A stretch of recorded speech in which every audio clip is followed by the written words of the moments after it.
Yes, and mga bro, welcome back once again sa Galawang Shipbuilder and welcome to my next assignment. So ngayong araw na to ay nandito sa LNG block and liquefied natural gas diesel. So ito yung gagawin ko ngayon. Frame fit up tayo. The same.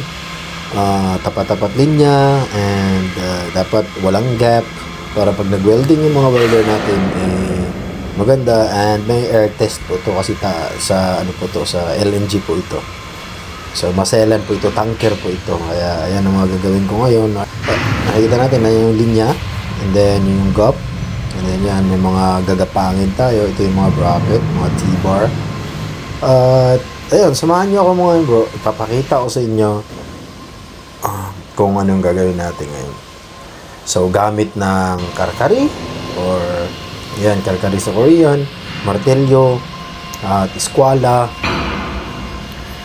lever block or liba sa kuan, and then clamp, Eton, 2 tons clamp.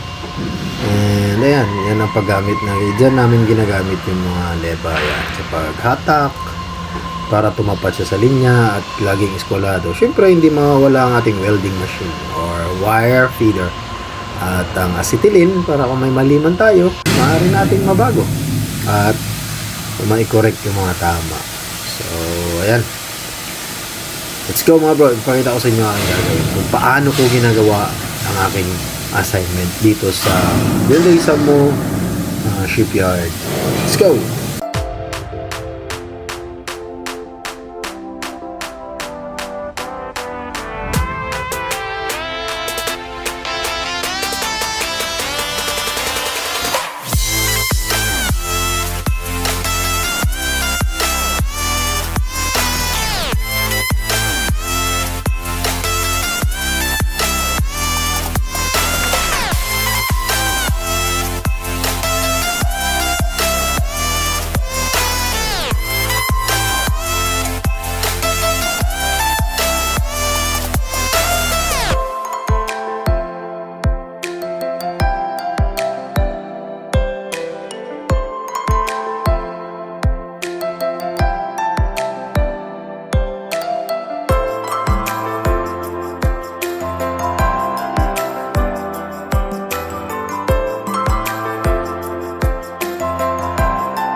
Ang puhunan namin bilang isang shipbuilder ay lakas at diskarte. No, kasi itong klaseng trabaho na to ay kailangan talaga ng lakas para magawa mo yung mga bagay na dapat mong gawin, malapat mo yung may mga gap. So it requires strength. At may mga time na may mga mahihirap at maliliit na mga part ng barko na kailangan mong pasukin. So, ganun ang trabaho namin bilang isang shipbuilder. Pero, ang lakas na nawawala sa amin ay madali lang yan bawiin sa pamagitan ng tamang oras ng pagtulog, magitan ng magkaroon ng quality time sa family, magkaroon ng makita mo lang yung ngiti ng mga anak mo at maipoprovide mo yung mga pangangailangan ng family mo. Yung lakas na nawala sa iyo sa araw-araw na trabaho ay ibabalik niyan. At lalong-lalo na, at huwag nating kalimutan, ang paghingi ng lakas sa Panginoon, ang pagpasalamat sa Panginoon, at patuloy na magkaroon ng magandang relationship sa Panginoon. So, ayan mga bro, once again, this is your bro Romel here in Korea, and see you on my next assignment.